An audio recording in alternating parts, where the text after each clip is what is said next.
Hello, hello, hello. Welcome to the Pedestal Society. So I'm just going to wait a moment, let everybody get into the room, and then we're going to have a conversation about understanding a man's history to vet and marry. So if you are in on Instagram or YouTube, only thing I need you to do is just to write a comment in my comment section. Let me know if you can hear me and you can see me because it's going to be highly important for this video today. So I'm going to give you all a moment. I'm waiting for you all to get into the room so we can have this conversation. Good morning. Well, look at me. Good morning. Happy afternoon. Hello, hello, hello. If this is the first time you've been in one of my live streams, my name is Braille. Welcome to the Pedestal Wife Society. So I'm going to let everybody get into the room first before we even get started today. We have a lot to talk about. And so I'm going to wait until we can get more over on YouTube. Also, I need someone to go to YouTube. If you're one of my inner circle members, do me a favor and let the group know that we're live. And then also let me know if you can see me and hear me. Because what I have the issues with YouTube with the audio and the video. And we want to make sure that when we get this information out there, everyone can hear me and that they can see me. So just let me know in the comment section, either if you're on Instagram or YouTube, I need to see that before I can even begin.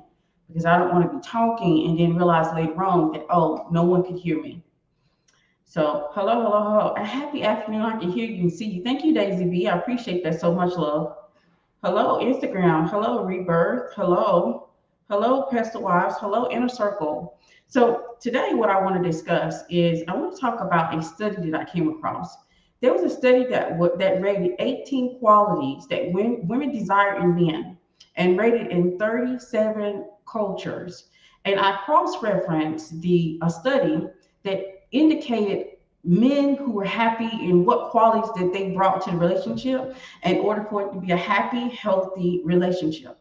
And the reason that I thought that this would be a very good conversation to have is because some things on that list is something that our ancestral women, our evolution, they look for also when they were dating, mating, and marrying. But now it's become something that we're not aware of, or we don't have a true understanding, or maybe we just never saw it in action. We never saw these qualities show up in men.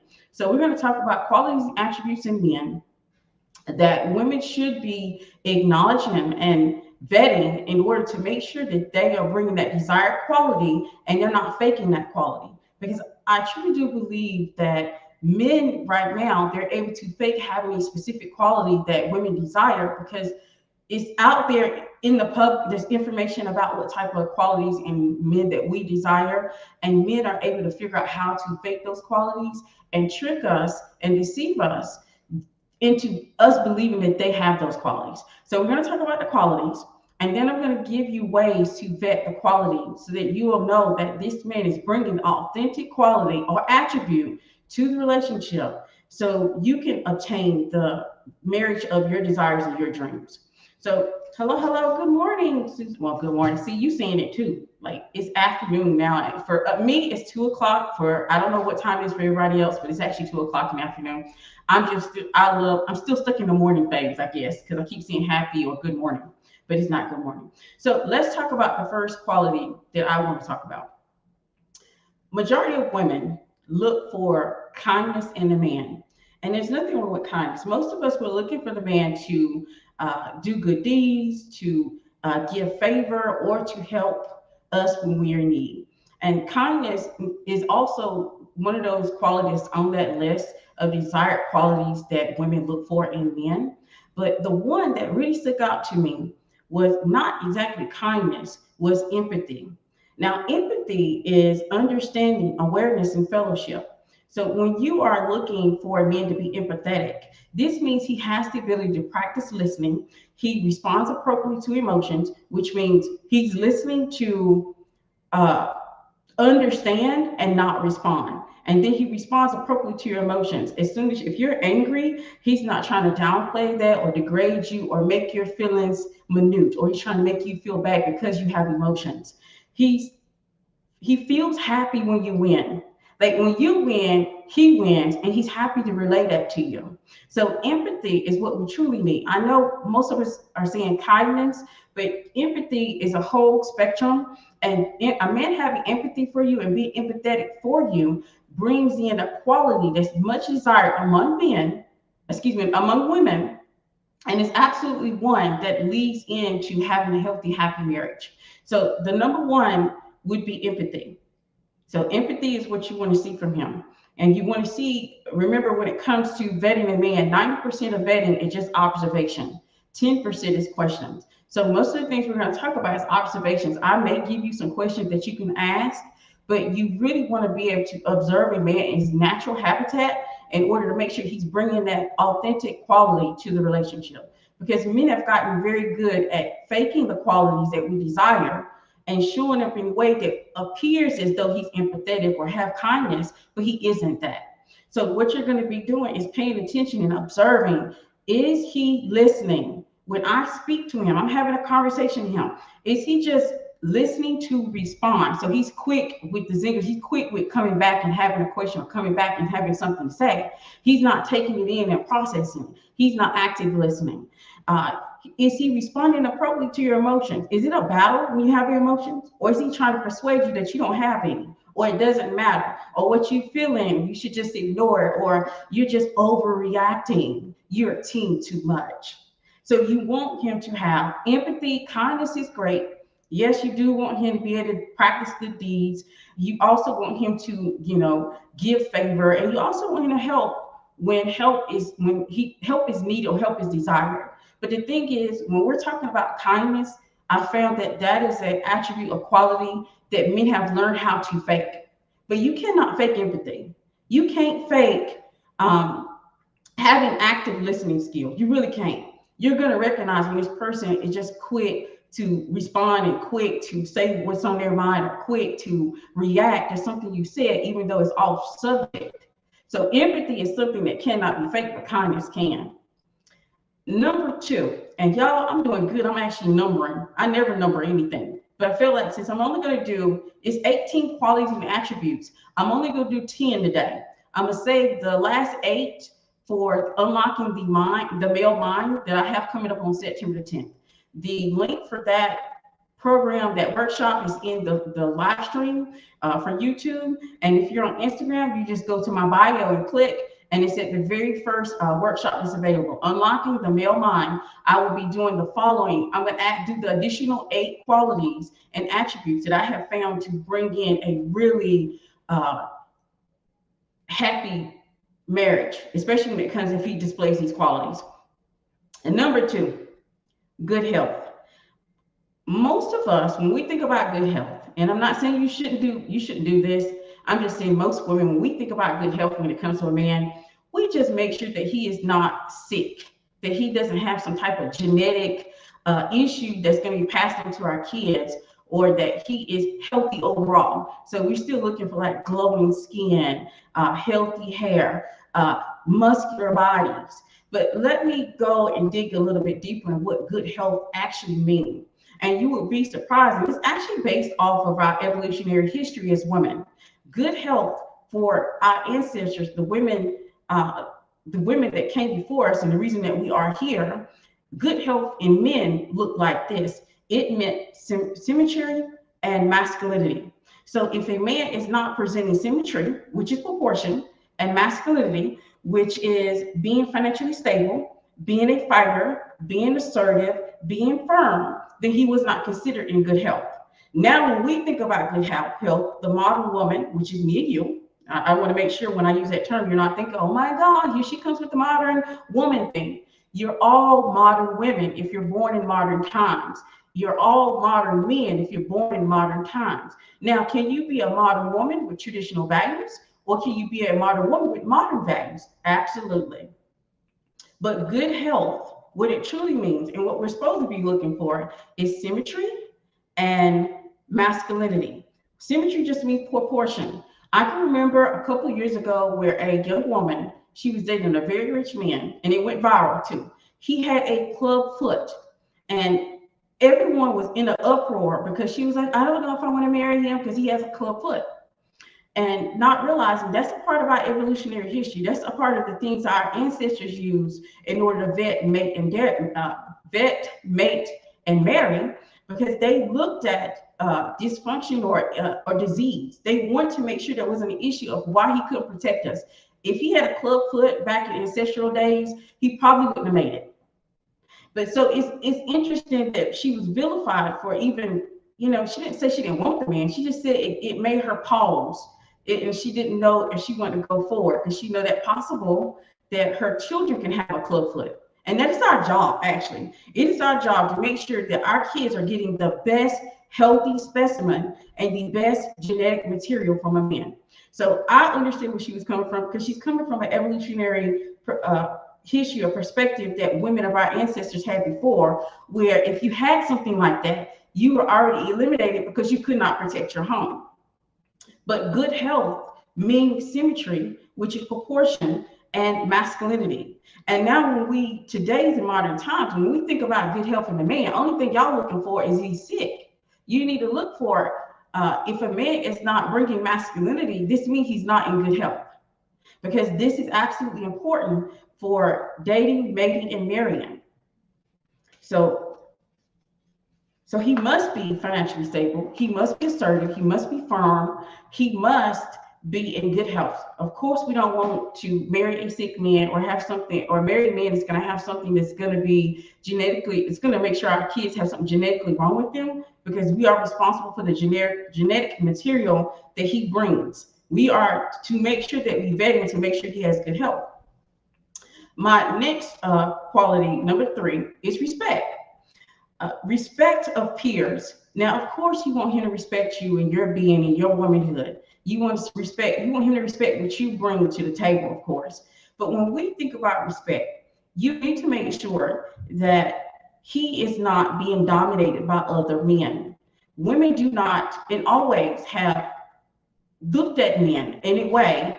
If they are being dominated by other men, they will be shunned. And so how do you look for that? I was racking my brain about how do you make sure that you're not with a man that's being dominated by other men, because I know that this quality can be miscommunicated, it can be misused. People can literally think that if a man works for another man, that he's been dominated by a man. So what I did, I sat down and thought about some really good examples that will indicate to make sure that he's not easily dominated by another man. For instance, let's say he has a boss. Let's say he works in corporate. Let's say there's an issue between him and a boss. Instead of him coming home to you and he's just complaining about what's happening at work and his boss and all the things his boss is doing, and he hasn't brought anything up to the boss, this is another indicator that he can be dominated by men. And then I also have another one that happened recently with a client. I want to make sure that I keep her privacy, but she was talking to a guy, right?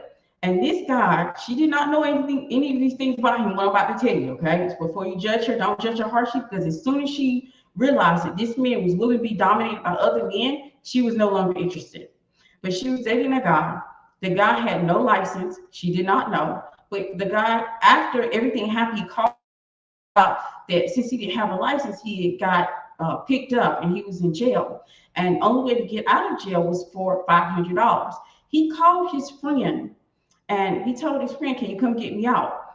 And the friend came and got him. But the other guy, and it was a man that came and got him, the man said, "Hey, I am not going to give you, I'm going to take your debit card, and you're not going to get your debit card until you could give me that $500.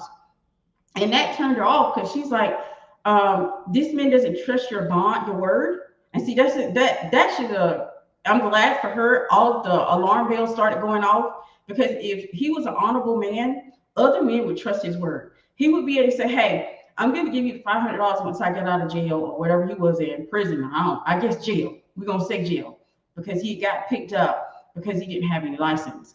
And if he had to give his card to another man, and that other man did not trust him to give the money back, that should definitely have, set off all kinds of alarms, because one, there's two things going on here. One, he's being dominated by another man.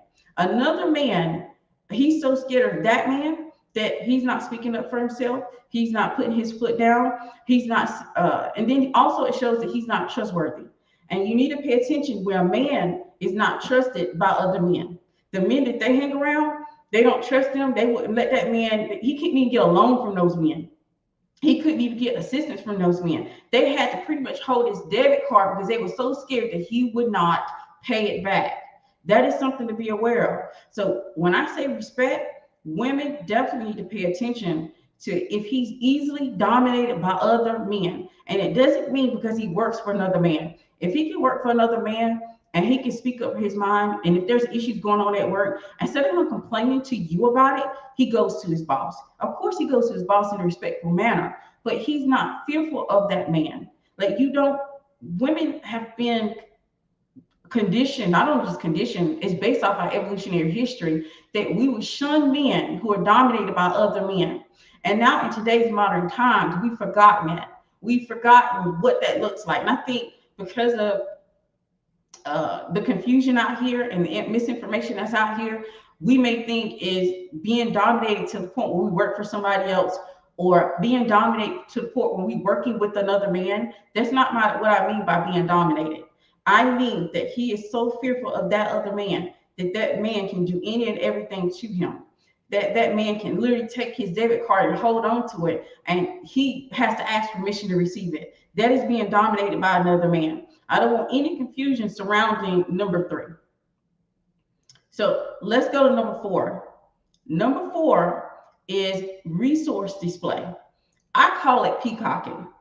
I call it peacocking. What it is where a man is flashing money, love bombing, buying expensive gifts too soon. And a lot of women, this is where women get confused, or they feel like this man has a quality of generosity, of taking care of them and providing for them, just because in the very beginning he's flashing money, buying expensive gifts, and love bombing. Now, a man will do that, but I think we need to pay attention to the timing. And see that unfortunately, when it comes to the timing, I can't say once he do this and that, this is when you should see that. I think this is what I would consider a yellow flag, because you want this to happen. You want him to peacock for you. You want him to provide and show you the finer things in life. But you need to be very careful, because men's evolutionary history is that they use their money in order to attract women. And so they're used to using their money to attract women. Some men have nothing to offer but the money. And since the only thing they have to offer is the money, they tend to love bomb you and take you to expensive restaurants and give you money very quickly. And if you're getting that off the bat and you barely know this man, this should bring up your alarm bells. This should be a yellow flag for you. I want you basically to slow down so you can find out where is he coming from, what does he want, what does he desire from you. Because men are so used to leading with their money and using their money to attract women. They may not have anything to offer you. And most men who do this really quickly, they're not looking for anything but casual sex. And so you need to be very slow and making your decision to move forward with him. Don't just go rush all in just because you're excited because he got some money. Let me tell you this, there's some horrible men out there who have money. And there's some great men that have money. But you won't know that until you give it time to see how this man shows up and see how he treats you and see how he uses his money. Because I guarantee you, a man who is used to leading with his money, he's going to lead with his biases.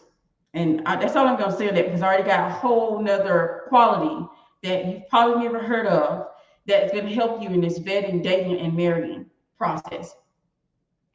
Another thing, number 5, commitment. See, commitment is repeated signals over time and effort.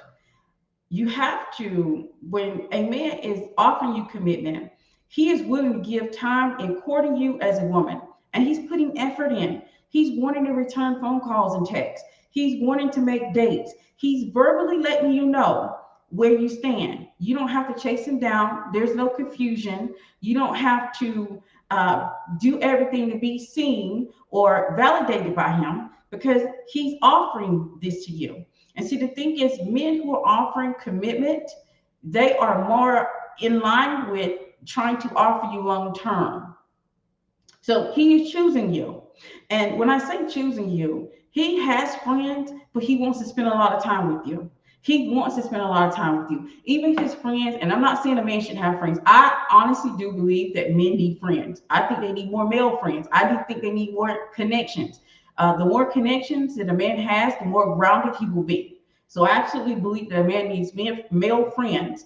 But if he is choosing you, he's wanting to spend more time with you than his friends. This is also a good way of watching for commitment, which is just remember commitment, just repeated signals over time that he wants to be with you. And that's what you need to be looking for. You need to look for commitment. He's getting to know you. And it's a lot more deeper than your favorite color or your favorite music or your favorite television show. He's want to know more about your purpose, your the needs, your desires, the things that you are trying to achieve in life, the things that you want out of life. He wants to know more about your values. He is getting to know you. So number 5 is commitment. And number 6 is persistence. He is trying to understand your problems. He's persisting and trying to understand your problems. He's persisting and getting to know you. He's persisting to being sensitive to your needs. He's persistent and being compassionate to you. He's not changing up. He's not compassionate one day and not compassionate the next. He's persistent and willing to work it out, willing to figure out what he has to do in order to be your best complement. So number 6 is persistent. Remember, we are vetting because some of you might be like, oh, Braille, this is not vetting. Yes, it is. This is vetting. Vetting is 90% of observations and observing a man in his natural habitat. 10% of is questions. The 10% of questions is more along the lines of finding more out of his purpose and what his blueprint is and what he desires out of life. Number 7, he must have sense of humor. Y'all don't understand how much a sense of humor is important to a quality in a good husband. He must have a sense of humor. He must want to make you laugh. He must have playfulness about himself. You know the reason why humor is so important because they have indicated and done the research that humor actually indicates good genes. So as women, we're always trying to get good genetic material. We always want to make sure we get the best genes for our children. So a sense of humor actually indicates good genes and excellent cognitive function. So that's how important humor is. Does he laugh at himself? Does he make you laugh? Is he so serious every time you're joking with him so he can talk about or joke with you about your thing, but you can't joke with him about his? He got to have a sense of humor. Sense of humor is absolutely up there and very important. That's the reason why you need to make sure he's coming with that quality. Because some men have realized that they can fake humor. And see, they equate humor to just making you laugh, not understanding when they are just not just making you laugh, it's not enough. I don't want you to just make me laugh. I want to make sure that if we're laughing, you're making me laugh, that if I have that same sense of humor, you can take and you can receive it just like I did. Because y'all would be surprised how many men who use humor to get closer to a more attractive woman and making her laugh. But if the mirror was back on him, he would be highly upset. He wouldn't like it. So y'all have to pay attention to humor. And like I said, humor is actually an indicator of good genes, that they have excellent cognitive function. So you want to be around a man that makes you laugh and has a good sense of humor. And number 8. Now, I think number 8 is so